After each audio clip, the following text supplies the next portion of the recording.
Hello भाई, एक और सीरीज स्टार्ट कर रहे हैं। इसमें मैं आप लोगों को बिल्कुल एक एक करके सभी एग्जाम्स के बारे में बताऊंगा कि मैंने कैसे प्रिपेयर किया था और आने वाले टाइम में अब आप लोगों को भी उसी स्टेज से गो थ्रू करना है तो आप उसको कैसे टैकल कर सकते हो।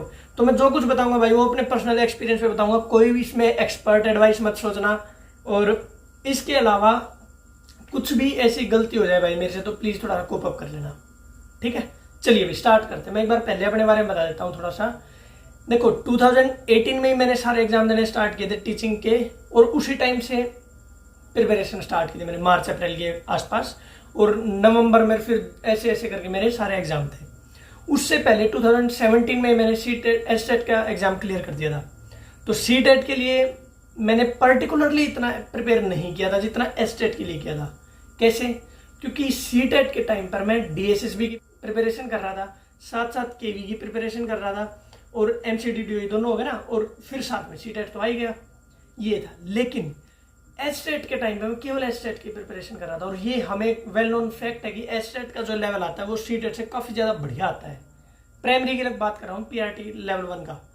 अगर आप डीएसएसबी के लिए प्रिपेयर कर रहे हो तो आपका ऑटोमेटिकली आपका सीटेट लेवल की प्रिपरेशन हो जाती है, एसटेट लेवल की प्रिपरेशन हो जाती है, ठीक है। अगर आप डीएसएसबी के लिए कर रहे हो तो आप मान के चलोगे आपकी सीटेट की प्रिपरेशन हो रही है। लेकिन अगर आपकी फर्स्ट टाइम ही सीटेट के लिए प्रिपेयर कर रहे हो तो फिर ये वीडियो आप लोगों के लिए।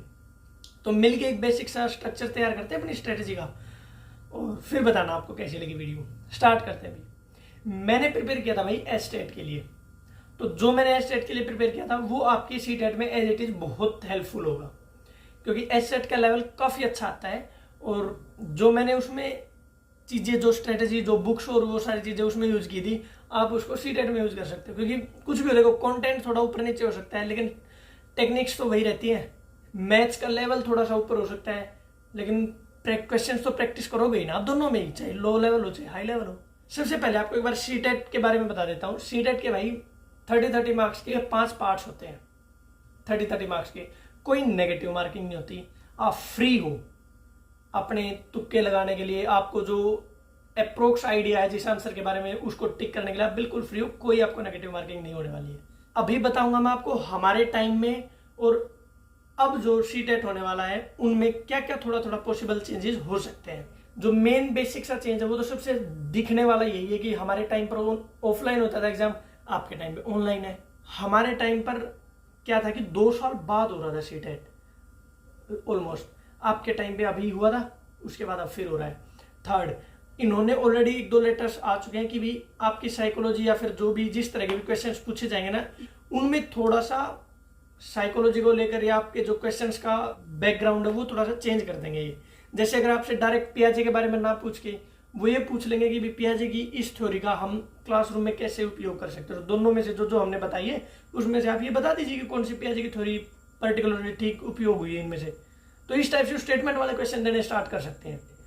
तो मैंने भाई पर्टिकुलरली ऐसे कि मैं अभी इसके लिए एसटेट के लिए, सीटेट के लिए एनआईएस पढ़ूं या फिर कहीं से कोचिंग लूं, मैंने एसटेट के लिए और सीटेट के लिए कोई कोचिंग नहीं ली थी। मेरा वैसे क्लियर हो गया था। मैं बता दूं आपको, मेरे 117 मार्क्स थे एसटेट में, 111 मार्क्स थे सीटेट में, 110 मार्क्स थे केवीएस में, 130 मार्क्स थे डीएसएसबी डीओई और एमसीडी दोनों में 130 थे। एक में 130 थे, एक में 129 पॉइंट समथिंग थे। तो आप ट्रस्ट कर सकते हो थोड़ा सा कि जो मैंने यूज़ की थी चीज़ें वो आपके लिए हेल्पफुल होंगी। देखो सबसे पहले तो मैंने कॉमन सी बुक ले ली थी जो बाजार में कहीं भी मिल जाएगी आपको, कोई भी ले लेना, कोई भी इन द सेंस आप कोई भी बुक ले लो कि सीटेट प्रिपेयर करना हमने, कौन सी बुक लूँ, अरिहंत की, किरण पब्लिकेशन की, कोई भी उठा लो। इसके साथ आप लेके आना मॉक टेस्ट की, जिसमें 30 mock test, 40 mock test, 50 mock test इस टाइप से आते हैं ना, चाहे प्रीवियस ईयर हो चाहे ना हो, लेकिन कोशिश करो कि प्रीवियस ईयर्स वाली आप ले आओ उसके साथ। तो ये 2 चीज़ें जितना जल्दी हो सकते हो तो जल्दी ले आना। अब आगे चलते हैं। आपने क्या करना कि सबसे पहले प्रीवियस ईयर करके देखो या फिर कोई एक मॉक टेस्ट करके देखो। सबसे पहले प्रिपरेशन स्टार्ट कर दी होगी आपने ऑलरेडी, जहां भी हो आप वहीं पे पहले एक बार मॉक टेस्ट करके देखो ताकि आपको एक आइडिया हो जाए। स्टार्टिंग वालों के लिए बता रहा हूँ ये चीज़ें। फिर आप क्या करो, उनमें से कुछ टॉपिक्स ऐसे होंगे जो आपको हाईलाइट हो गए होंगे कि पियाजे क्या है, अरे ये ब्रूनर क्या है, ये डिसलेक्सिया क्या आ गया, इनके बारे में आप उस बुक में देख लो। फिर आप धीरे धीरे क्या होगा, सिलेबस से इंट्रोड्यूस होते चले जाओगे क्योंकि कहीं ना कहीं जब हम जेबीटी में पढ़ते हैं तो हमारा एक माइंड सेट अलग होता है, लेकिन वहीं जब हमें कॉम्पिटिटिव एग्जाम्स के लिए प्रिपेयर करते हैं तो हमारा माइंड सेट एक अलग होता है भाई। आप पर्टिकुलर टॉपिक्स को हाईलाइट करना स्टार्ट कर देते हो। तो इस तरह से आप एक स्टार्टिंग कर सकते हो। फिर क्या करो, फिर आप टॉपिक वाइज उस बुक को उठाओ, जो एक आप बुक उठा लाए हो ना कि भाई इसमें ऑलमोस्ट ये सारे सब्जेक्ट हो जाएंगे 30 मार्क्स की। 30 की आपकी साइकोलॉजी आती है, साइकोलॉजी प्लस पेडागोजी जो होती है।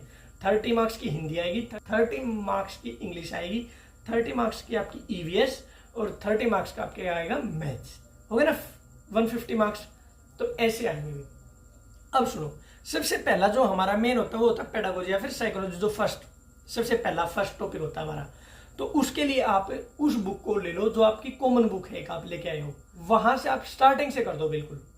और वीक में एटलीस्ट 2, याद रखो वीक में एटलीस्ट 2 से ज्यादा भी कर सकते हो आप, बिल्कुल फ्री हो। सीटेट एक ऐसी चीज है जिसको आप केवल मॉक टेस्ट भी करोगे ना, और एक दिन मॉक टेस्ट किया, पूरा दिन उस मॉक टेस्ट को रिवाइज करने में लगा दो। मतलब जो टॉपिक आया उसको देखा आपने, वैसे अरे डिसलेक्सिया वाला क्वेश्चन आया, ये क्या होता है भाई, है ना, अच्छा ये डिस्कैलकुलिया क्या होता है, डिस्ग्राफिया क्या होता है। इस तरीके से आप अगर केवल एक दिन एक मॉक टेस्ट को भी दोगे ना तो भी आपके सीटेट में काफी बढ़िया मार्क्स आ जाएंगे। तो लेकिन अब एक प्लान स्ट्रेटेजी बताता हूं आपको। तो फिर आप क्या करो, धीरे धीरे बुक्स में स्टार्ट कर दो, मतलब जो थ्योरेटिकल काम है हमारा बुक से स्टार्ट कर दो। उसके साथ साथ क्या करो, मॉक टेस्ट करते जाओ, वीक में एटलीस्ट 2 करो। उसके बाद आप अपनी सहूलियत के अनुसार उसको बढ़ा सकते हो। फिर आगे सुनो, फिर आता है आपका इंग्लिश। ठीक है, इंग्लिश के लिए आपको बताता हूं, इंग्लिश में एटलीस्ट 10 मार्क्स की तो शायद आपके डायरेक्ट पैराग्राफ ही आता है, उसमें से क्वेश्चन पूछ लेगा। एक बार आप देखोगे ना तो आपको पता चल जाएगा किस लेवल का आता है, बहुत बेसिक लेवल का आता है, लेकिन एटलीस्ट आपकी बेसिक ग्रामर होनी चाहिए अभी, है ना। क्योंकि देखो सीटेट हम किस लिए कर रहे हैं, ताकि हम आगे के लिए प्रिपेयर कर सकें, डीएसएसबी या केवीएस के लिए। तो क्यों ना हम अभी से अपनी बेसिक ग्रामर अच्छी कर लें, हिंदी की या इंग्लिश की। तो हिंदी की स्पेशली, क्योंकि हिंदी इजी सब्जेक्ट और बेसिक ग्रामर के बार इंट्रोड्यूस होगी ना हमारे सामने, तो फिर मुझे नहीं लगता कि कोई ऐसा टॉपिक रह जाएगा जो एग्जाम में आ जाए और हमारे सारे ही गलत हो जाए। नहीं भी, एक आधा चलो ठीक है, एक आधा क्वेश्चन ऐसा आ जाता है कई टॉपिक्स में से जो गड़बड़ हो सकता है, ठीक है, उसके साथ कोप अप कर लेंगे। लेकिन बाकी एक बार बेसिक हिंदी की जो ग्रामर है हमारी वो हो जानी चाहिए। उसके अलावा जब आप प्रीवियस ईयर करोगे तो उसमें जो पेडागोजी के क्वेश्चन आते हैं, पेडागोजी के जैसे मैंने अभी बताया ना आपको, डायरेक्ट पियाजे का क्वेश्चन ना पूछ के ये पूछ लेगा, बच्चा हरियाणा से, हरियाणवी बोलते हैं घर में, आप हिंदी के टीचर हो, तो आप क्लासरूम को कैसे मैनेज करोगे, क्योंकि बच्चे के सामने शुद्ध आपने हिंदी ग्रामर पढ़ाओगे या फिर बच्चों को क्या कहते हैं डायरेक्ट चैप्टर्स कहोगे कि भी हिंदी बोलनी है आपने, कोई हरियाणवी में बात नहीं करेगा, ऐसा करोगे नहीं। आप क्या करोगे, बच्चों को ज्यादा से ज्यादा चांस दोगे कि वो, मतलब मैं खुद हिंदी में बोलूंगा, तो बच्चों को ग्रुप डिस्कशन के और इस तरह के डाइवर्स ग्रुप्स बना के बातचीत करने का मौका देंगे। जितना ज्यादा कन्वर्सेशन का मौका देंगे, बच्चा ऑटोमेटिकली ग्रैब करना स्टार्ट कर देता है। और नई चीजों से तो छोटे बच्चे अट्रैक्ट होते ही हैं भाई, ठीक है। तो ऐसे लॉजिकल से क्वेश्चन आएंगे बिल्कुल बेसिक से। कुछ 1-2 फैक्ट एंड फिगर वाले पूछ लेगा कि स्वर कितने होते हैं, व्यंजन कितने होते हैं, इतना ही तो आएगा 30 मार्क्स में से। उसमें 20-25 नहीं ले लोगे भाई, आप 20 ले लोगे ना, ठीक है। ऐसे ही पेडागोजी को कर दो आप बिल्कुल स्ट्रक्चर वाइज, एक टॉपिक। वो बुक ले लेना मोटी सी, उसमें से हमारे पास तो होती थी भाई, वो मोटी सी बुक होती थी, उसमें सारे सब्जेक्ट होते थे, हिंदी भी होता था, इंग्लिश भी होता था, साइकोलॉजी भी होती थी सारी, और उसमें सीटेड लेवल का सारा बेसिक लेवल का होता था चीजें। इसके साथ जब आप खाना खा रहे हो, कभी आपको ये लगा कि बोर हो गया यार, मेरे से किताब नहीं पढ़ी जाए, बिल्कुल भयंकर, अब मेरा मन ही नहीं कर रहा यार, मन है आपका जॉब करने का लेकिन कभी पढ़ने का मन नहीं करता।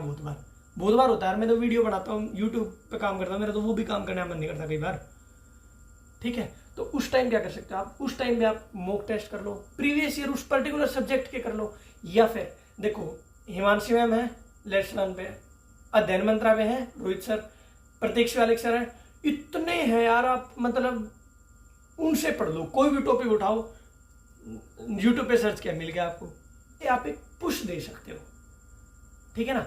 फिर उसके बाद आता है सर मैथ्स कैसे करें सर।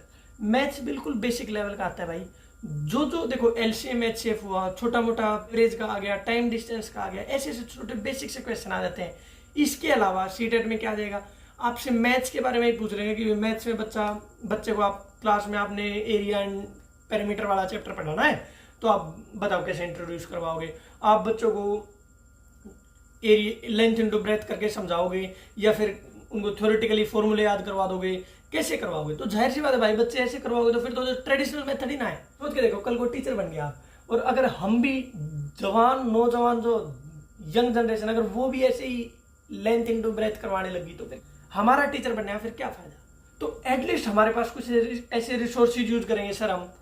अब आप मेरे से ही पूछ रहे हो, मैं आपसे ही पूछ रहा हूँ, तो क्या कहोगे? सर हम ऐसे रिसोर्सेज यूज करेंगे, बच्चों को दिखाएंगे कि देखो ये ऐसा ये बॉक्स होता है भाई, इसकी ये देखो लेंथ है, ये ब्रेथ है। बच्चों को रियल लाइफ एक्सपीरियंसेस करवाएंगे सर। डेस्क, उनकी जो डेस्क है उसका दिखाएंगे कि ये देखो ये जो तुम्हारे आगे शेप है ना जिसपे आप बुक रख रहे हो, ये क्या बनता है, जैसी भी उसकी शेप हो, अगर स्क्वायर शेप है वो तो स्क्वायर बता दोगे, अगर थोड़ा उसकी शेप में है तो आयत बता दोगे। तो ऐसे प्रैक्टिकल लाइफ एग्जांपल से रिलेटेड आपकी पेडागोजी मतलब मैथ्स में भी आएगी। ठीक है, 10-15 मार्क्स की आपकी पेडागोजी आएगी, 10-15 मार्क्स की क्वेश्चन आएंगे। तो इस तरीके से आप मैथ्स भी कर सकते हो। मैथ्स के लिए आप अगर केवल मोटी सी बुक जो मैंने बताई ना, केवल वहीं से भी मैथ्स के क्वेश्चन प्रैक्टिस करते रहोगे तो भी आपका पर्पज सोल्व हो जाएगा भाई। तो ऐसे ही फिर ईवीएस की बारी आ जाती है।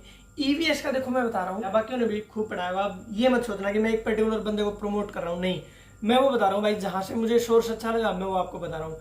आप 50 तरह के सोर्स, आज 50 तरह के सोर्स हो गए, लेकिन जब मैं कर रहा था आज से 2-2.5 साल पहले, वही है यार, थोड़ा हम भी बचते हैं कि ज्यादा क्यों पंगों में पड़े, अपना एक जगह से सारी चीजें मिल जाए। तो उस टाइम पे आप हिमांशी मैम की अगर प्ले लिस्ट में जाओगे ना तो आपको ईवीएस के लिए कुछ वो मिल जाएंगी, क्या कहते हैं, प्ले लिस्ट में कुछ सोर्स, कुछ वीडियोज मिल जाएंगे, वो काफी हेल्पफुल है। उसके अलावा ईवीएस में कुछ फैक्ट एंड फिगर पूछ लेते कि मान लो क्या कहते हैं, आसाम वगैरह आप बेम्बूज के ऊपर घर देख रहे हो, और खेत आप मतलब ऐसे ढलानों पे खेत देख रहे हो, तो कहाँ होंगे? पहाड़ों पे होंगे जी। बेम्बूज के ऊपर घर देख रहे हो तो ऐसी जगह पे होंगे जहाँ बारिश बाढ़ ज्यादा आती होंगी। इस टाइप से क्वेश्चन आ जाते हैं। तो वो कौन से एरिया में कौन से टाइप के घर होते हैं, किस घर को किस टाइप का क्या नाम दिया जाता है, उस टाइप के कुछ क्वेश्चन आ जाते हैं। वो आप कहाँ से कर सकते हो? जो मैंने अभी बताया आपको, हिमांशी मैम की अगर उस पर जाओगे लेट्स लर्न पे, तो वहां से आपको ये चीजें मिल जाएगी प्ले लिस्ट में कहीं ना कहीं, ईवीएस का सेक्शन। तो वो पर्पज हमारा वहां से सोल्व हो जाएगा। तो और उसके अलावा क्या था, ईवीएस होगी हमारी, साइकोलॉजी होगी, मैथ्स हो गया, हिंदी होगी। अब आ जाता है इंग्लिश का। इंग्लिश का देखो भी क्या है कि बेसिक सी हमने, अब मैंने एक चीज देखो, माइंडसेट अपना पहले तो चेंज करो यार, कि हम सीटेट के लिए प्रिपेयर कर रहे हैं या हम एसटेट के लिए प्रिपेयर कर रहे हैं। क्यों? क्योंकि अल्टीमेटली हमें किसके लिए प्रिपेयर करना है? बाद में तो डीएसएसपी के लिए प्रिपेयर करना ही है, केवीएस के लिए प्रिपेयर करना है, लेकिन जो सीटेट का लेवल हमारा है क्या वो केवीएस में काम आ जाएगा? हाँ सर, वो हेल्पफुल हो सकता है, लेकिन वो पर्पज कंप्लीटली सोल्व नहीं करेगा। सीटेट का पढ़ा हुआ हमारा हेल्पफुल हो सकता है डीएसएसपी में, लेकिन पर्पज सोल्व नहीं करेगा। क्यों? इंट्रोडक्शन है बिल्कुल सीटेट, मेन तो डीएसएसपी और केवीएस है। तो उसके लिए पहले से ही ना रेडी हो, ताकि हमारे सीटेट में भी अच्छे मार्क्स साइकिल को कहीं पे इंटरव्यू में बताना पड़े तो हम बताएंगे भी हमारे 111 नंबर आए सीटेट में, बढ़िया लगेगा।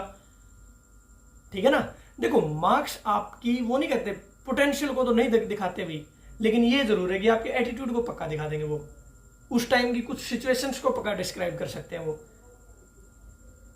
समझ रहे हो? सिचुएशन इन द सेंस, भाई क्या पता बुखार हो गया इसलिए कम नंबर आए होंगे, ठीक है, क्या पता आपका व्यवहार ही ऐसा होगी, हम सर हमारा पढ़ने का मन ही नहीं करता है, मेरे 90 नंबर आ गए वही बहुत है, इस टाइप के व्यवहार को दिखा देंगे। और तो क्या ही है, क्या पता, हाँ ऐसा हो सकता है कि आपके पहले से बहुत कम मार्क्स आते हैं, लेकिन आपने बड़ी मेहनत करी और सीटेट में आपके 92-93 मार्क्स आपने कर लिया, और फिर बाद में आपने सीटेट भी केवीएस भी क्लियर कर दिया, तो जो सामने वाला इंटरव्यू होगा उसके ऊपर भी पॉजिटिव पड़ेगा, देखो भी कम मार्क्स थे लेकिन लड़की ने मेहनत बहुत करी है।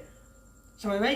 तो उस वे में भी ले सकते हो, ठीक है ना, लेकिन आप मेहनत करोगे तो मार्क्स आएंगे भाई, ठीक है, और कहीं ना कहीं अच्छे मार्क्स एक पॉजिटिव इंपैक्ट डालते हैं। तो अब सुनो भी आगे फिर, तो ऐसे इंग्लिश का आप बेसिक जो देखो, मैं डेली टाइम टेबल डालता हूं आप लोगों के लिए। एक दिन में अगर 5 नए वर्ड्स याद कर लेते हो, अगर 5-10 वन वर्ड सब्स्टिट्यूशंस याद कर, 5-10 अगर इडियम फ्रेजेज याद कर लेते हो, तो कोई भारी भरकम चीज तो नहीं है। समझ रहे हो? ऐसे ही 10 मार्क्स का तो केवल पैराग्राफ ही आता है, उसमें अप्रोक्सीमेटली 10 मार्क्स का थोड़ा बहुत +-2 हो सकते हैं मार्क्स क्वेश्चंस। और ऐसे ही फिर 5-10-12 मार्क्स की आपकी पेडागोजी आएगी, उसमें भी वो इंग्लिश से रिलेटेड क्वेश्चन पूछेगा। ऐसे ही 5-6 नंबर का आपका वो भी, जैसे एंटोनियम पूछ लिया किसी वर्ड का, सिनोनियम पूछ लिया, तो ऐसी बेसिक ग्रामर हमारी दोनों लैंग्वेज की होनी चाहिए। ऐसा हम अगर एक प्रैक्टिस करते हुए चलते हैं तो मुझे ऐसा लगता है कि सीटेट में हमारे काफी बढ़िया मार्क्स आ सकते हैं।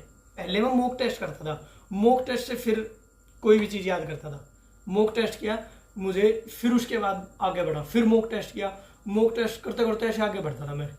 लेकिन कभी भी ऐसा नहीं होता था कि मैंने मॉक टेस्ट किया और उसके बाद मुझे सर ये टॉपिक मेरा रह गया। नहीं जी, जिस टॉपिक से रिलेटेड उसमें क्वेश्चन आ गया, या तो टॉपिक पढ़ लेना, या उस क्वेश्चन को मैंने इंटरनेट पे ढूंढ लिया कि ये आप सर सीटेट के लिए कोचिंग लेना कंपलसरी है क्या?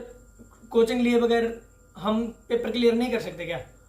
सर कौन सी कोचिंग हमें लेनी सबसे बेस्ट रहेगी? देखो भाई, आपका डिपेंड करता है कि आप किस हिसाब से प्रिपरेशन कर रहे हो। मुझे नहीं लगता कि सीटेट के लिए कोई भारी भरकम कोचिंग लेने की जरूरत है। आप खुद से भी अगर सीरियसली होकर प्रिपेयर करोगे तो ठीक है, लेकिन अगर आपको लगता है कि सर हम थोड़ा सा गड़बड़ हो सकती है मेरे से, तो मैं चाहती हूँ कि थोड़ा सा एक बार कोचिंग ले लूँ, तो बिल्कुल कोचिंग लो भाई। कोचिंग लेना कोई गुनाह नहीं होता, कोई गलत चीज़ नहीं होती कोचिंग लेना, ठीक है। अगर किसी चीज़ से आपको आपका एग्जाम क्लियर होता है, आपकी लाइफ सेट होती है, तो क्यों ना आप उसकी तरफ जाओगे, एक चीज़। दूसरा, कौन सी कोचिंग बेस्ट रहेगी भाई? जहाँ से आप पढ़ते हो ना, ऑनलाइन 10 तरह के टीचर पढ़ाते मिल जाएंगे आपको, सबके वीडियोस देख लो, जो आपको सबसे बढ़िया लगे पढ़ाते टाइम उसी की कोचिंग ले लो, खत्म बात, सिंपल इजी, ठीक है। तो बताना भाई आपको वीडियो कैसी लगी। अगर अच्छी लगी तो भाई अपने दोस्तों के साथ शेयर कर दो। आपके डीएलएड के, बीएड के, आपके आसपास जितने भी सीटेट की या डीएसएसबी की प्रिपरेशन कर रहे हैं, तो उनके साथ शेयर कर दो। मैं आप लोगों के लिए ऐसे डीएसएसबी की वीडियो लेके आऊंगा, केवीएस की लेके आऊंगा। डीएसएसबी और केवीएस के लिए तो स्पेशली हर पार्ट के लिए एक छोटी वीडियो लेके आऊंगा कि भी आप जीएस कैसे प्रिपेयर करो, मैथ्स कैसे प्रिपेयर करो, साइकोलॉजी पार्ट 2 कैसे प्रिपेयर करो, हर सब्जेक्ट के लिए, ठीक है। तो बताना भाई, इस वीडियो को शेयर कर दो और नेक्स्ट वीडियो के लिए बिल्कुल रेडी रहो, ठीक है। ऑल द बेस्ट, बहुत बहुत शुभकामनाएं और भारत माता की जय।